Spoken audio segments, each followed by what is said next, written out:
So congratulations on making it to the end of the jQuery section of the Complete Web Developer course. We've gone from introducing jQuery and showing you why you might want to learn a JavaScript framework. Then we recreated a lot of the JavaScript techniques that we'd learned in the previous section in jQuery, and we saw that they were generally shorter, easier to read, and easier to extend and improve in jQuery. Then we moved on and we did some fancy animation and fading with jQuery, which was really easy. We saw how we could use jQuery and Ajax to build an interactive website that didn't require any page refreshes, which is really the most powerful thing that we've learned in this section. Then we learned about regular expressions and we did some form validation. And finally, we looked in detail at jQueryui.com as an example of a jQuery plugin and how we might use the general skills of looking at documentation and extracting the bits of code that we need to make our websites do what we want them to quickly and easily. So that's jQuery for you. I hope you like it.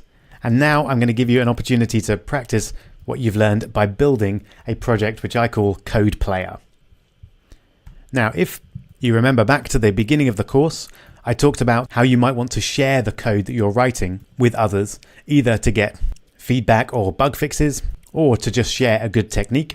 And one of the websites I showed you was jsbin.com, which is a great way of doing that. And this is more or less what we're going to recreate with our Code Player. So we're going to build a slightly simplified version of this. It's going to have all the core functionality, that is HTML, CSS, and JavaScript panels, which appear and disappear as you click on them. We're going to miss out the console because that just adds unnecessary complexity at this point, I think, and we're going to have the output there on the right as well.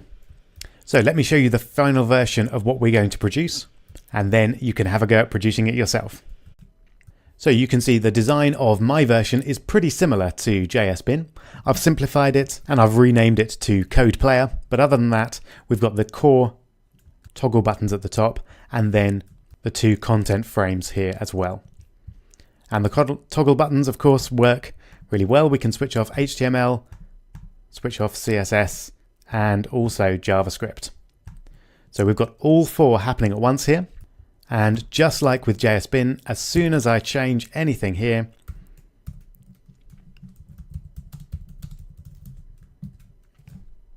it's updated immediately in the output window over here.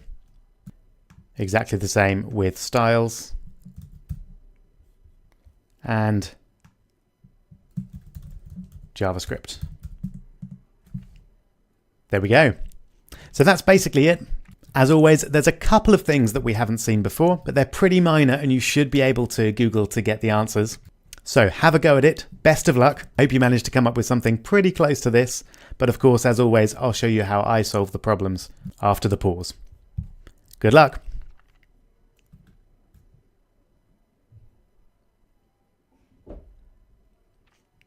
All right then. Hope that went well. Here we go. So let's get our basic framework up here. There we are. And then let's clear our file. Let's start with a look at jsbin.com and look at the overall style and layout of the page. We're going to want a bar up the top here with HTML, CSS, JavaScript, and output buttons. And then I'd like to have Code Player as a little logo on the left there. And then below that, we want the rest of the screen to be divided into the four panes, which we're going to toggle on and off with those buttons. So I'm going to start by creating this top panel here, mostly using CSS. We'll move on to the main area after that. All right, so let's see if I can get that background get gray color first off using my color dropper or color picker that we've seen before. So I want to pick a color from the page and the color is, looks like 1D, 1D, 1D. Oh, I've copied the wrong color, but I can remember the right one. Okay, so let's have a div with an ID of, let's call it header or top bar or something like that. And then within that, I want to have my logo on the left which is just going to be a simple text code player, but I want that to appear on the left. And then I'm going to want a collection of these divs or buttons. I think I'm going to call them divs, and then that'll be easier to style them exactly how I want. So let's have a div to be our button container, and then within that we'll have our buttons. So I'll give it a class of toggle button, and the first one's going to be HTML, and we'll need IDs for each of these as well, because we'll need to do something when each of them are pressed. So let's have our first one with a class of toggle button ID of HTML. Second one, class of toggle button ID of CSS. Third one, ID of JavaScript.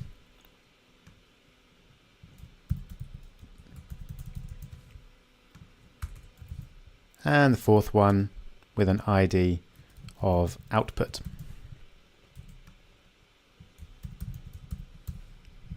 So in terms of content, that's all I need for my top bar. So let's see how it looks without any styling. Not great. Not to worry though, we can fix that easily enough.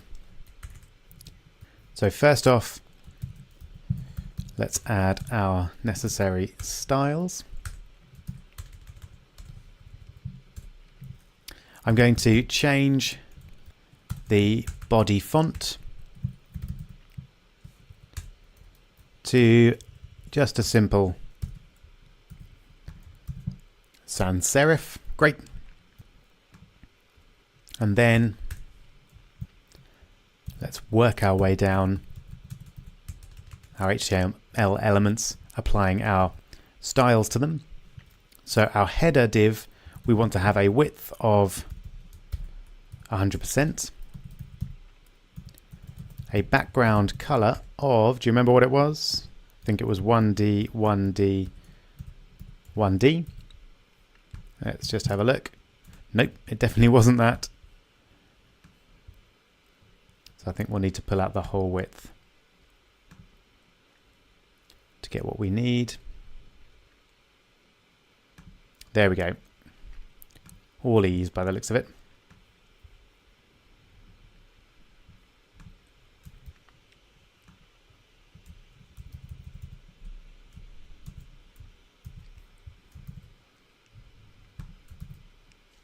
Okay, that's better. We definitely want to get rid of any padding there. So let's add padding is 0 and margin is 0 to the body. There we go. But I think we can have a bit of padding in the header.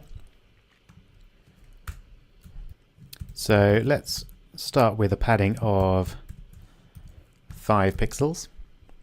Okay, that's beginning to look nice. And I'm going to leave my logo stylings for the moment because I want to see how much space I've got once I've styled the buttons. So let's style my button container next. And the main thing I want to do is center it and give it a certain width. So let's start with a width of 200 pixels. We'll probably need to increase that a little bit, but we'll see how it goes. And you'll probably remember a margin of 0 auto is what we need to center it. There we go. Obviously it doesn't look centered there, but that's okay because these are just aligned to the left. So the whole thing goes from about there to about there. All right, now let's apply some styles to our toggle buttons. The main thing we're going to want them to do is float left so that they happen one after the other. Great, that reminds me that we'll need to make the logo float left as well.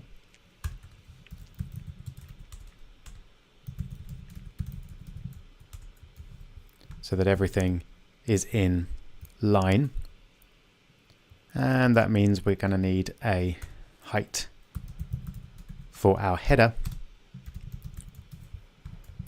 Let's go for 20 pixels for the moment. We'll probably need to increase that a little bit. Okay, so it's already looking a lot better than what we started with. The main thing we're going to need next is this nice button styling. So let's apply that. First off, we'll have a border of 1px solid grey. Okay, not beautiful yet, but we'll get there. Let's increase our width there to 300 pixels. Let's introduce some padding.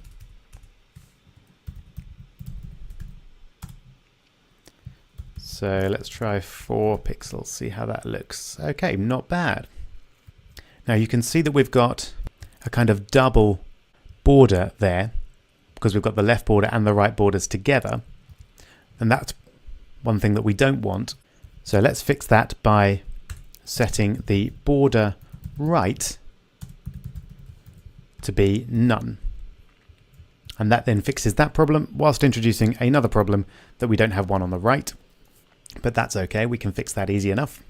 And we're actually going to need some custom stylings for HTML and output anyway, because we want those to have the nice rounded effect. So let's apply that. We'll add a special style for HTML.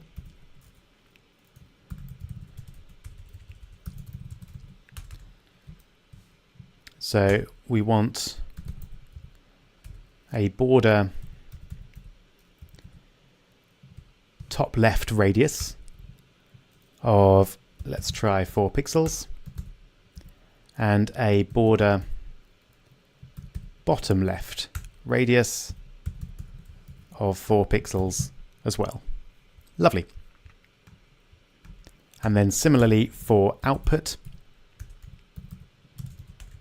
the rightmost div, this time we want a border top right radius of 4 pixels.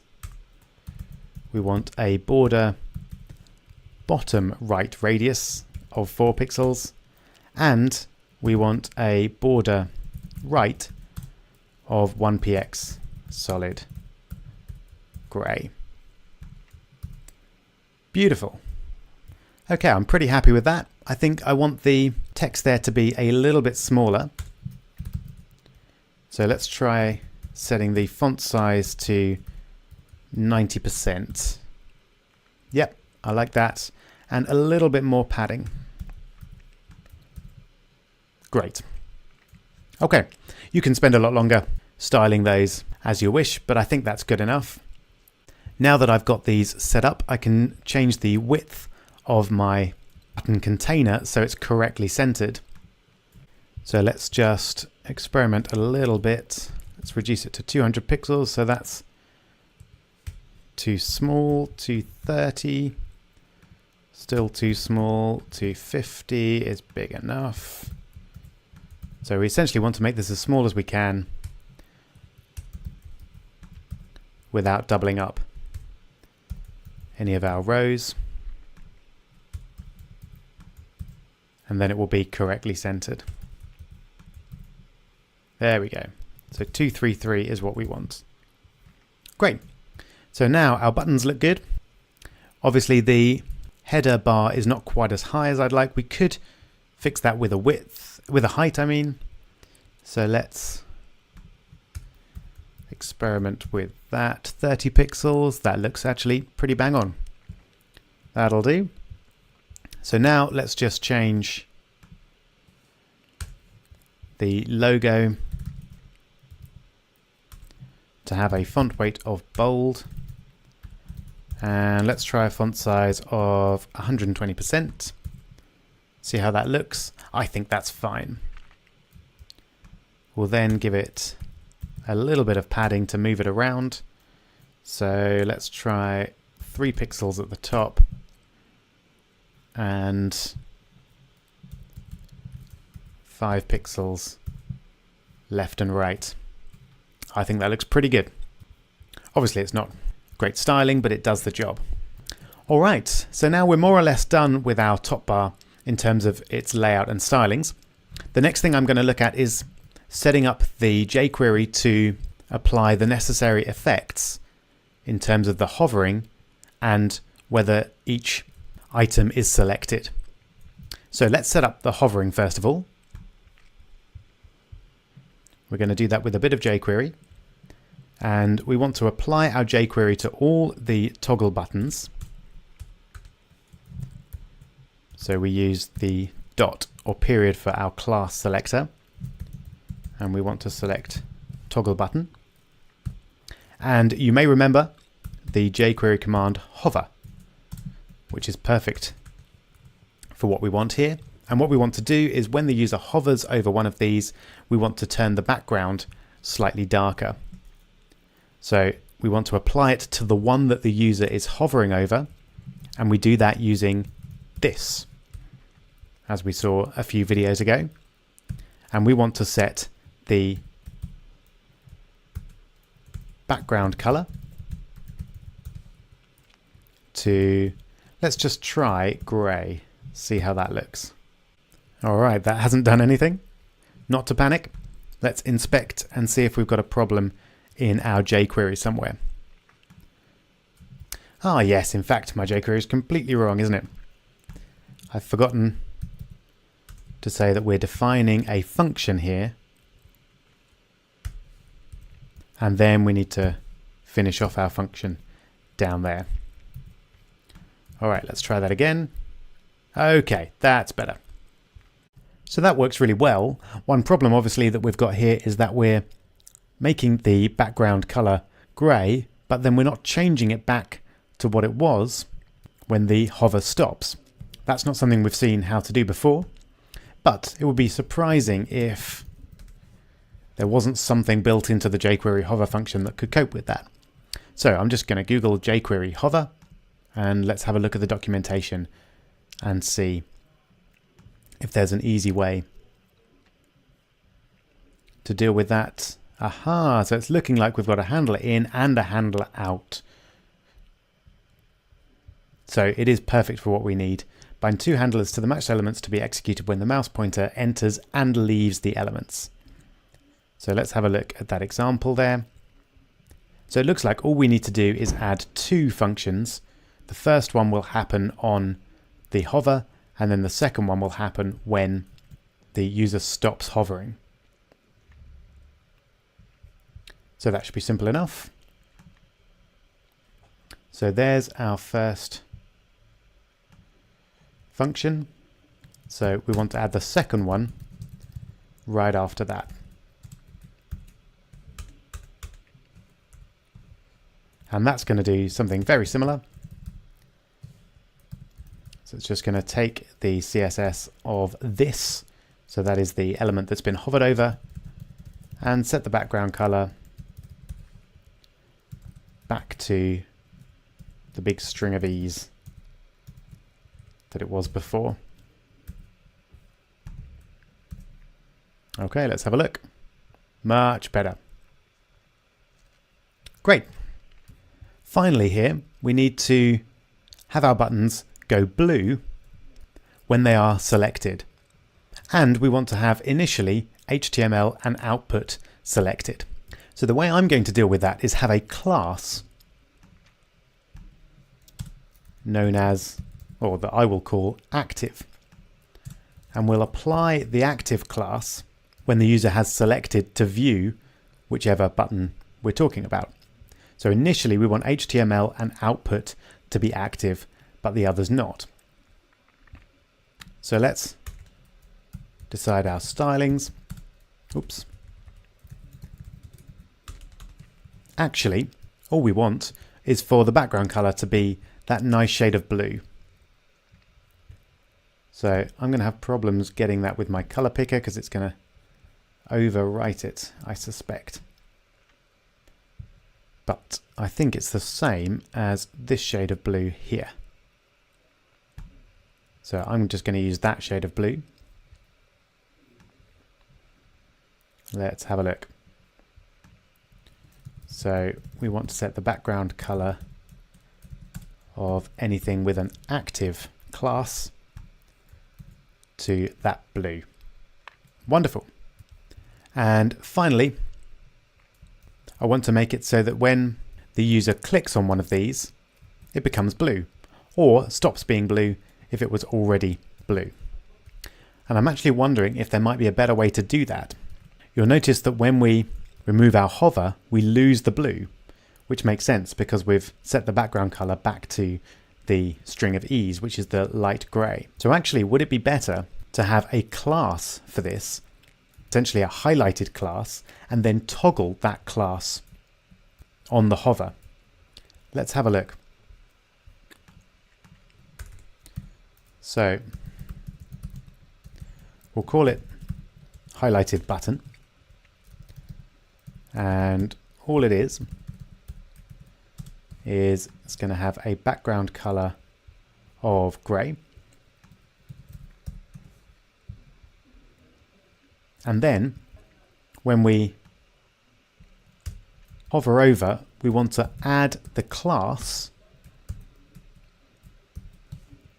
of highlighted button. And then when we stop hovering over, we want to remove the class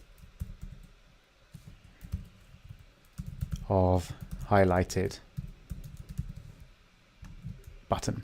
Now, add class and remove class are not functions that we've seen before, but with a little bit of Googling, you could get there. And then the advantage of this is it adds the class, but then it removes the class. So it retains whatever styling it had before. So that's a better way of doing it than just manually changing the background color.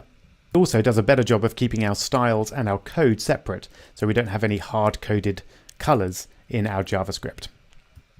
Great. So then we just need to make it so that when the user clicks, it adds or removes the active class. So that should be pretty straightforward. When the toggle button is clicked, we want to run a function, and this time we want to toggle the blue class. So I'm going to do a quick search for jQuery toggle class, because I think there's probably a way of doing it that makes that easy. Yep, look, we've got a toggle class function there. Let's have a look at an example. So toggle class looks to me like it's just going to add the class if it's not there and remove it if it is there. So that's perfect. So we want to take the element that's been clicked on and we want to toggle the class of active. And this should add the class of active, which will make the background blue if it's not there, and it'll remove it. There we go, if it is there. Brilliant.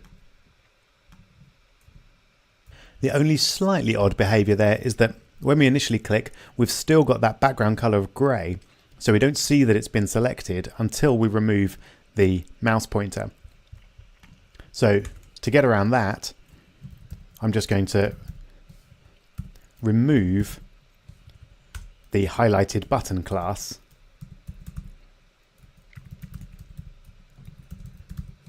whenever the user clicks on it. So that should give it a quicker bit of feedback. So if I now click there, you can see straight away that that's selected.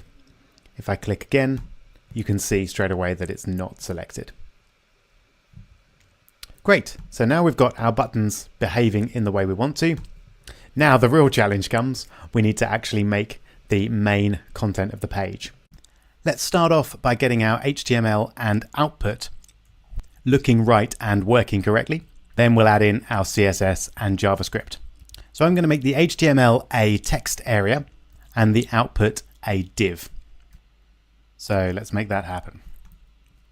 So underneath the header section, we'll have a div I'll just call it body container. And the first thing that we'll have there is a text area. It will have an ID of HTML text area. And let's give it a little bit of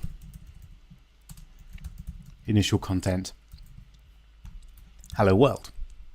All right, there we go. Very good. Let's next sort out the width and height. The only text areas I have are all going to have the same style, so we're just going to style it using text area, but you could put a class in there if you prefer.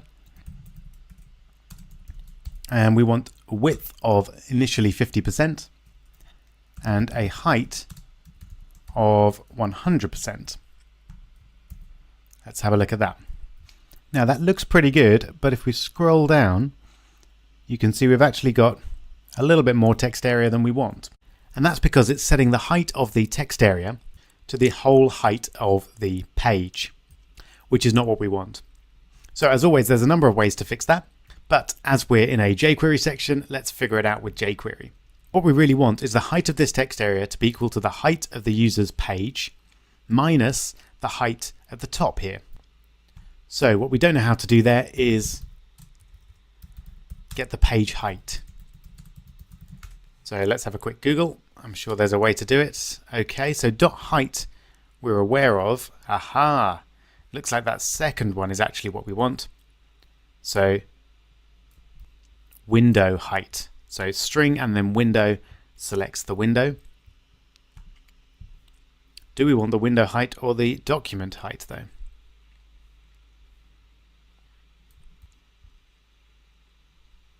So looking at those definitions, we want the window height, the height of the user's screen. Okay, so let's set the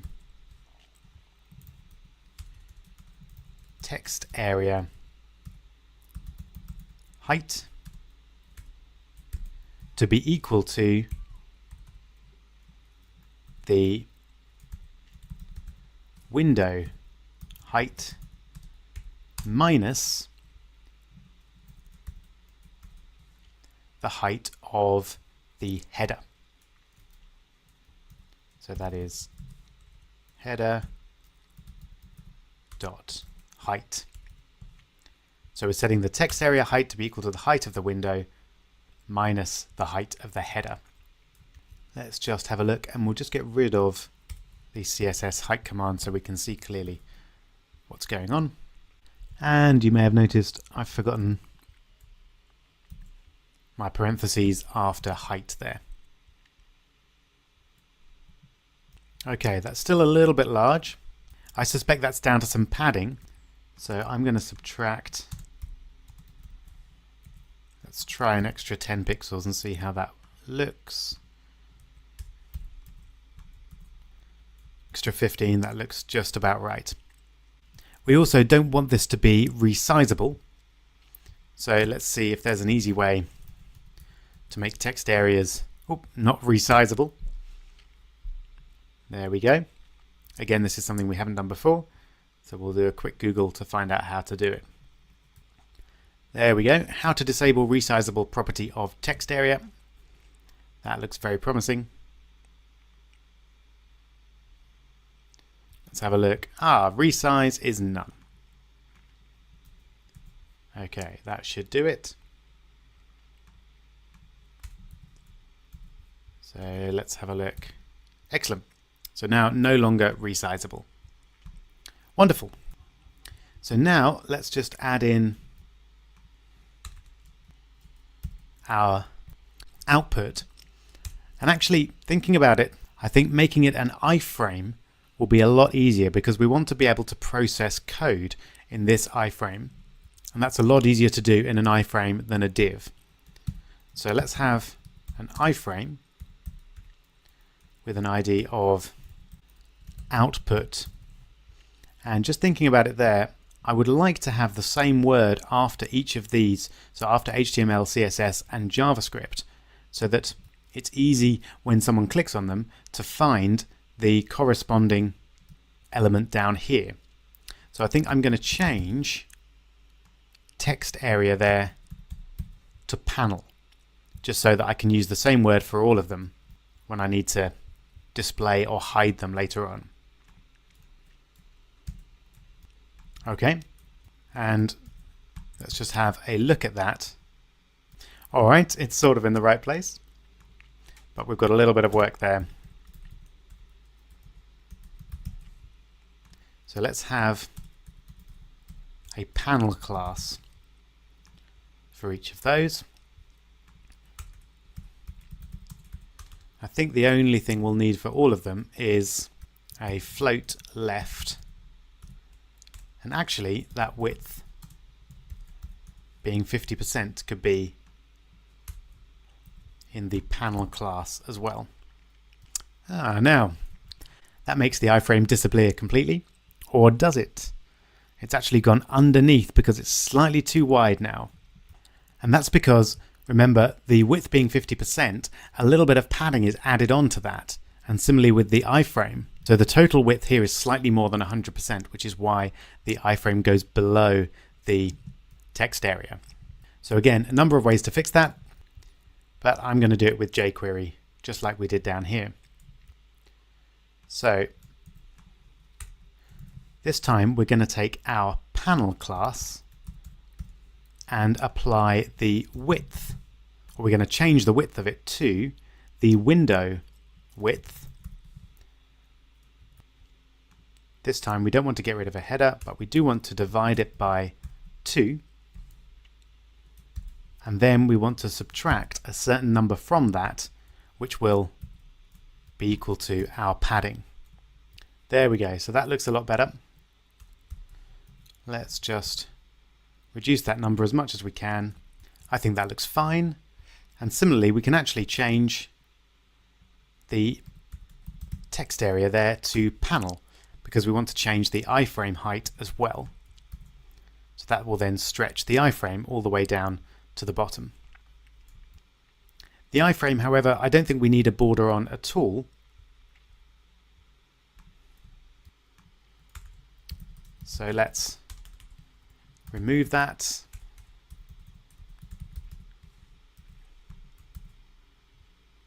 There we go. And that actually makes me want to remove the border from the HTML at the top there. So let's add a border top none to our text areas. And that's now a bit striking as well. So I'm going to change the border color to grey. Great, I think that's a bit neater. Great. Now we just need to get the HTML to display in our iframe. This is something we haven't done before. So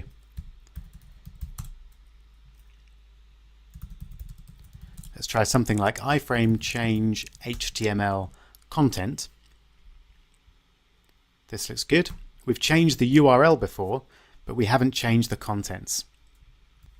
There we go. So it looks like we can take the iframe and then just change the contents like that. They're changing the contents of a specific div, but we're going to change the contents of the whole thing. So let's just copy that code. Initially, let's just run this command when the page loads. I don't want to update a particular div. I want to update the whole HTML of the iframe. So I want to find the HTML tag and replace it with, just for now, my HTML. There we go. Great. So we've changed the code of the iframe, and you can see that we've got none of the same styles as for the rest of the page here, because this is a iframe within it, so it doesn't take on the styles, which is actually ideal for what we want, because then the user can use their own styles. All right. So it's all very well to make it update when the page loads, but we also want it to update when the user updates their content. And of course, we want to update it with their content, not my HTML every time. So first off, let's get the contents of the HTML text area. So that's just HTML panel and then dot val to get the value. So let's just check that that works. Excellent. So it's now updating there. What we'd really like is for this to update immediately as we're typing our code. And for that, we'd need an event to trigger every time the text area was updated. So again, that's something we haven't done before. So let's see if there's a way to do it. jQuery event when text area updated, something like that. How can I bind the change event of a text area in jQuery? Gotta love Stack Overflow. So that top result looks good, but just having a look further down, bind is deprecated, so this looks ideal for us. So it selects a text area and then on certain events happening, then a function will take place. And so they're fairly obvious. We've got change, we've got key up, so that's when the user lifts their fingers off a key or when the user pastes something in. So this should cover every event of our text area changing. So let's add that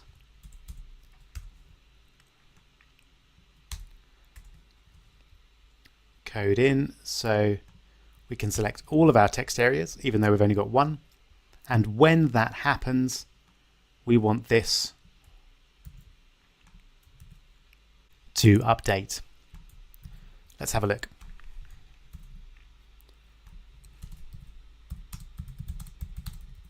That's pretty awesome. And we could even put some HTML code in here.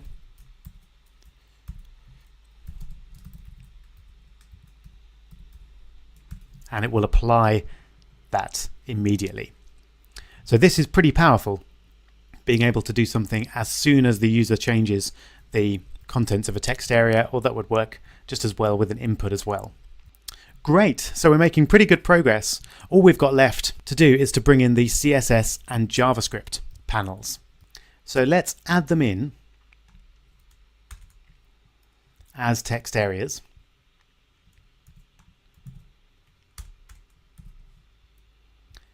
So we want a CSS panel and a JavaScript panel. And we'll have a little bit of demo CSS and JavaScript to get us started. So in our JavaScript, we'll just have alert, hi there. And in our CSS, we'll have some green standard text or paragraph text. Right, and initially we want those to be hidden. So let's have a hidden class which will have a display property of none. So if we have a look at that, they won't display initially. But what we want, of course, is that when we click CSS, that the CSS appears. So we've already got a function that happens when the toggle button is clicked. So what we want to do is show or hide the respective panel when that button is clicked. So there's a few things that we'll need for this. We'll need to get the ID of the panel that we want to show or hide. And to get that, we'll need the ID of the button that was clicked. So to get the ID of the button that was clicked, we use this .attr for attributes and then ID. And then we're going to want to add the word panel onto the end of that. Because remember, we've got HTML panel, CSS panel, etc. Note there's a capital P there. So to keep our code reasonably readable, let's create a variable called panel ID, which is going to be the ID of the panel that we're going to show and hide. And let's just alert it quickly to make sure that we've got the right thing. Yep, that looks good. Okay, So then we can use the jQuery selector to select hash and then panel ID. And we want to toggle the class. And the class we want to toggle is, I forgot what I call it, hidden.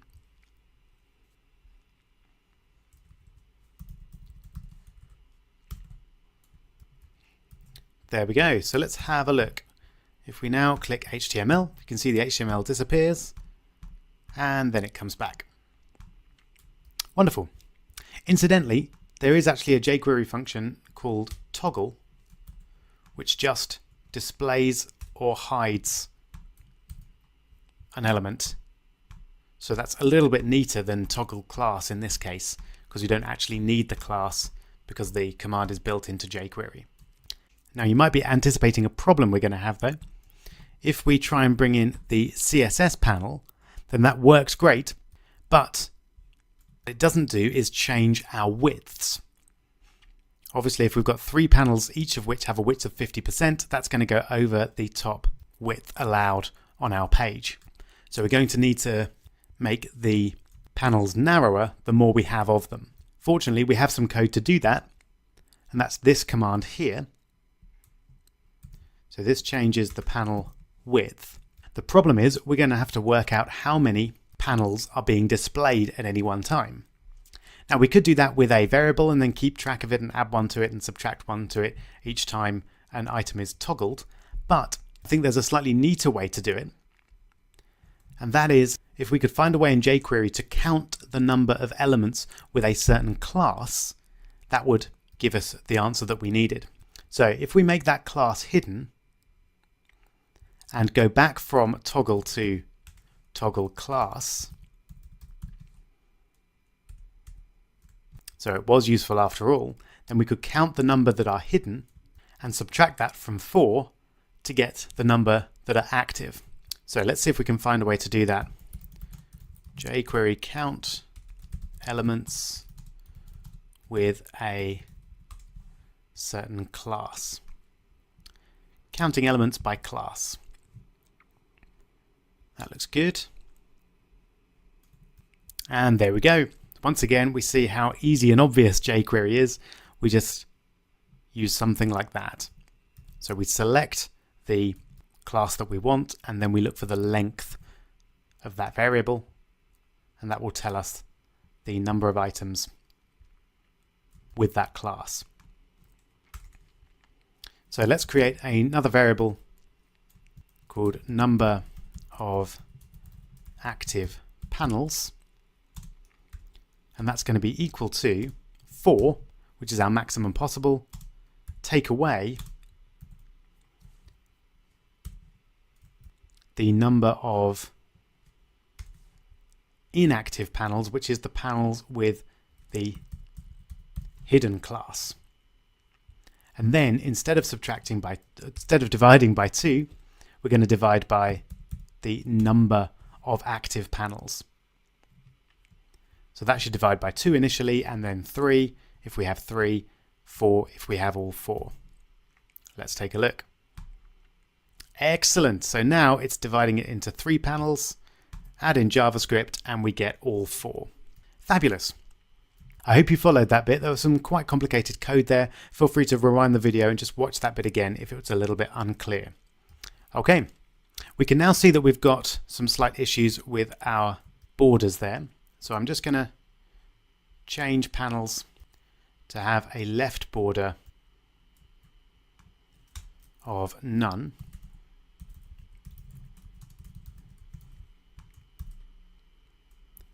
Let's just have a look. Great, that looks a lot better. And there's also one issue that you might have imagined, that if we get rid of them all, then we're dividing by 4 take away 4, which is 0.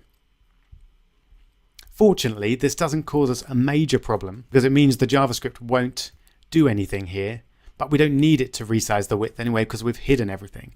So actually it doesn't really matter, and we can just bring them back in the same way as before. All right, so we're pretty close now. What we need to do is to get our styles and JavaScript to happen in this iframe here. So let's head on down to where we would want that to happen. So at the moment, we're just putting in the contents of the HTML text area. So this is going to be a little bit messy, but it'll get the job done. What I'm going to do is manually put in our HTML page to insert our styles and our JavaScript. So I'm going to start with HTML and then head. We don't need a title because we're not displaying that anyway, but we do need some styles. So I'm going to have style and then type equals, and I'm going to use single quotes because I'm using double quotes for this whole string. And the type is text/CSS. And then I'm going to put in our CSS, which is the contents of the CSS panel. So it's CSS panel val. And then I'm going to end my styles. I'm going to end my head. I'm going to start my body.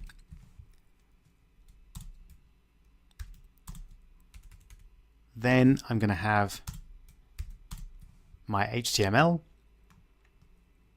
And I'm going to leave the JavaScript for the moment for reasons that we'll see in a couple of minutes. But for now that I've got my body content, I'm going to close the body and close the HTML. So this should essentially create an inline HTML page with this content. So starting with HTML, then head, then it should put in all the styles that we've got in our CSS text area here.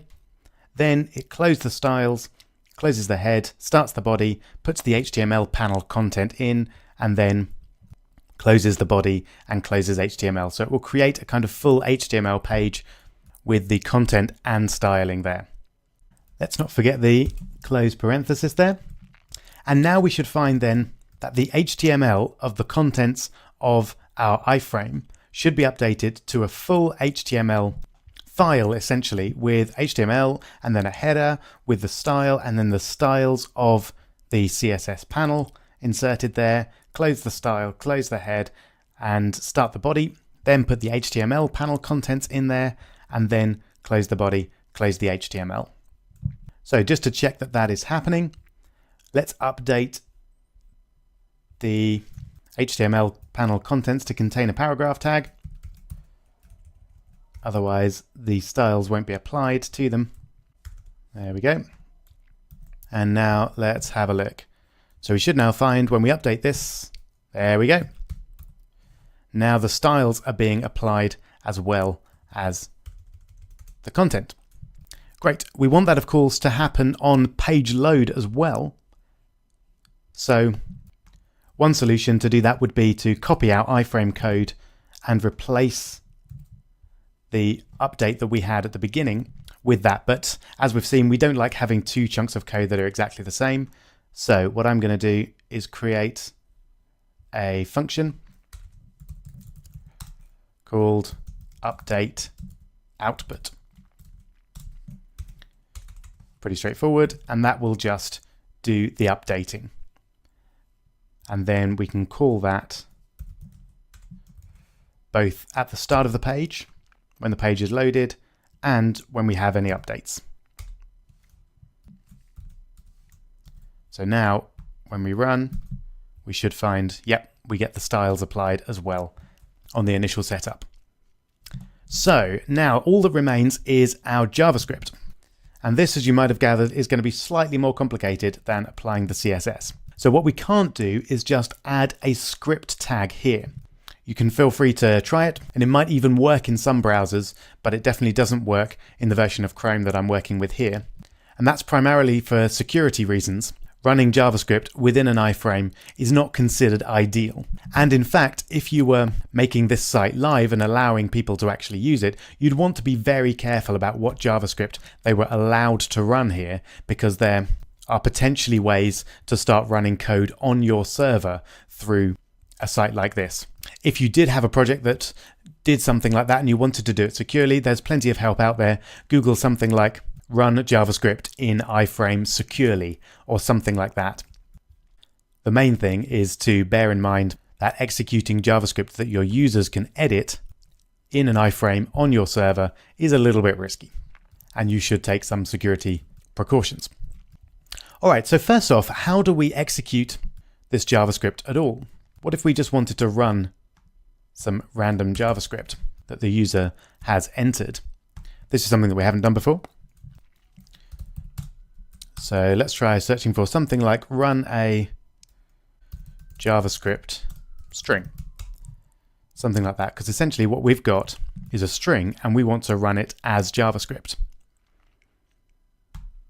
Okay, that eval function looks like it does what we need. Okay, fantastic. So eval just evaluates a string of JavaScript. Fabulous. That looks like it could be very useful for us. So let's try adding that to our update output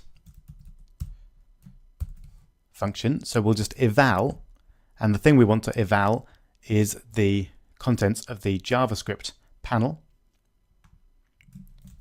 So let's get those. So we'll select the JavaScript panel and get the value. All right. And that actually did nothing. Why is that? Ah, yes. You can see, you may have spotted my deliberate mistake there. I forgot to close the double quotes on my JavaScript alert function. So let's try that again. There we go. Right, so we're running our JavaScript, which is great, but we're not quite done yet because we're running the JavaScript on the original site at the moment, and we want to run it in the iframe. Now, with something like an alert, that doesn't make any difference. But if the user actually wanted to update or do something with the contents of their iframe, then that wouldn't work here because we're running the JavaScript in the original page, not within the iframe. So we need to run the JavaScript code on the iframe itself. Again, that's something that we haven't done before. So let's see if we can figure out how to do it. I think we're going to be using the eval command. So let's try eval JavaScript within iframe. Something like that. Okay, that first one looks pretty promising. Any way of getting JavaScript injected into an iframe without removing and reappending it? That is indeed what we want to do. Okay, so this is looking promising. We can take the iframe and look at the content window. So looking at that, we can get the iframe. We can already do that. We then get the iframe's content window, which is iWind in this example, and then we apply the evaluate function to that. Okay, that looks like just what we want to do. So let's do it using good old-fashioned JavaScript. Our iframe has an ID of output panel.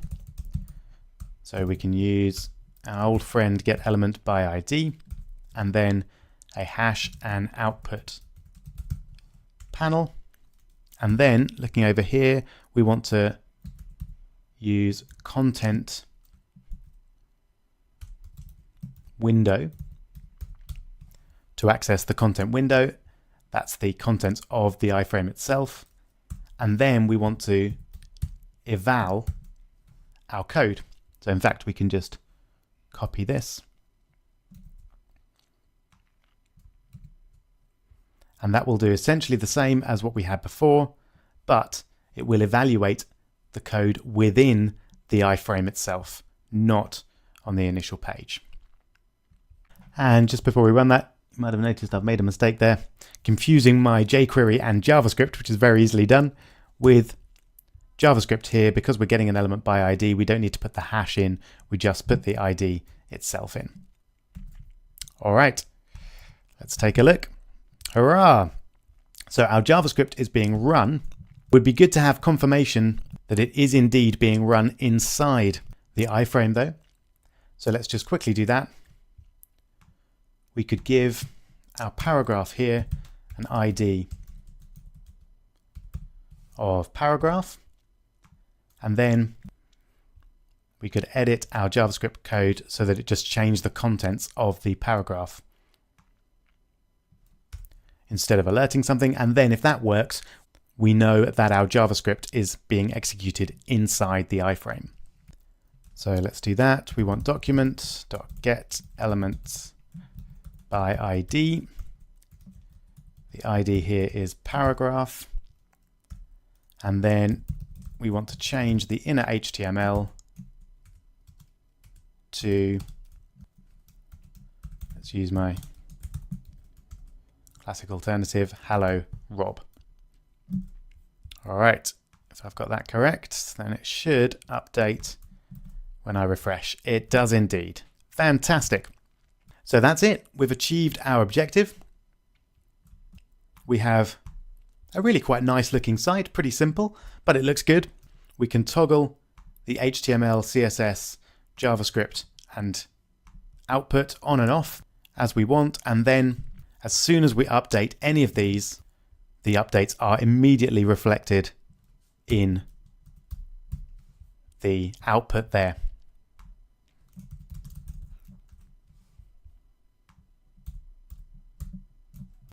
Brilliant. So there's our code player. As always, I hope you managed to do most of that yourself and enjoyed the process of putting it together. This brings us to the end of the jQuery section. So once again, give yourself a pat on the back, but brace yourself because we're soon going to find out how to make great looking responsive websites. That is, ones that respond immediately to the user's screen size and display a different layout depending on whether they're on their phone or their tablet or their computer. We're going to do that using a completely free framework called Bootstrap, and that's all coming in the next section. I'll see you there.